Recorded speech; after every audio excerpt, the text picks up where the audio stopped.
Human sa kusog nga ulan kagabi sa Davao City, gibaha ang pipila ka bahin sa syudad. Nagkari ang rescue groups, nagtinabangay aron masagup ang mga residenteng nabahaan. Ani ang report ni Argil Relator. Tirik na tirik ang araw, pero gibaha ang Jade Valley. Nagpondo na lang sa atop ang pipila ka mga residente sa Jade Valley Subdivision sa Davao City kaganinang buntag tungod sa lampas hawak nga baha. Kinihuman sa pagbunok sa ulan sa syudad kagabi. Kaganinang buntag, gisuong sa mga rescuers ang baha sa subdivision apan pakya sila nga makaabot sa ilang destinasyon sa kakusog sa sulog sa tubig. Busa ang ngita sila og laing entrada aron ma-rescue ang mga natanggong sa ilang mga balay. Gusto kayong gusto kayo suyod dito? Kagayin na namin nakakuha kagayin na. Mga unom kabuk. Unom kabuk pero napay nabilin dito ah. Apan ang mga residente, ihaisab og paningkamot aron makaabot sa taas nga lugar. Dala ang container sa tubig nga gihimong salbabida. Mga 10 feet. 10 feet? Ganyan, depensa lang. Medyo nga natin alam sa kuwan ba? Urban Search and Rescue ba? Malas dos. Pero wala nabiling pamilya dito. Wala na alam na. Taod-taod, miabot ang ubang rescuers sakay ang mga na-rescue ng mga residente. Uban ang ilang alagang hayop, humanatrap sa ilang balay.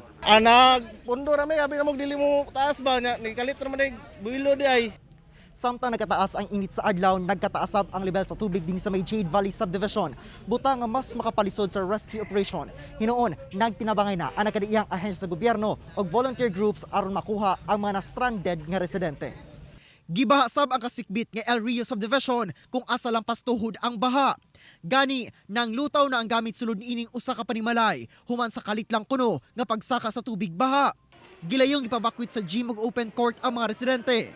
Diyang mihubas ang tubig, iyahay na og panghinlo ang mga residente sa ilang balay. Wala dyan, naghawa na lang preparar, gipamutang ang mga gamit sa taas. Nanghipos. So, pa nagsulod ang ba? Nanghipos namin. Miabot sa 449 kabanay o 1,490 ka mga individual ang apektado sa baha sa lugar. Sama-sab ang sitwasyon sa Barangay Waan, diin lampas tuhod sab ang baha. Gilayon ng hatag ang CSWDO ug hot meals sa mga apektadong residente samtang parayon pa ang taging kanila. Matod sa CDRMO, misaka ang level sa tubig sa Davao River hinungdan sa baha.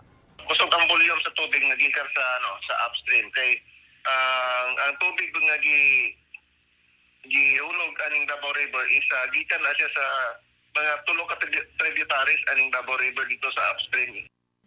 Kauban si Leo Arcajes sa kamera. Ako si Argil Relator para sa One Mindanao.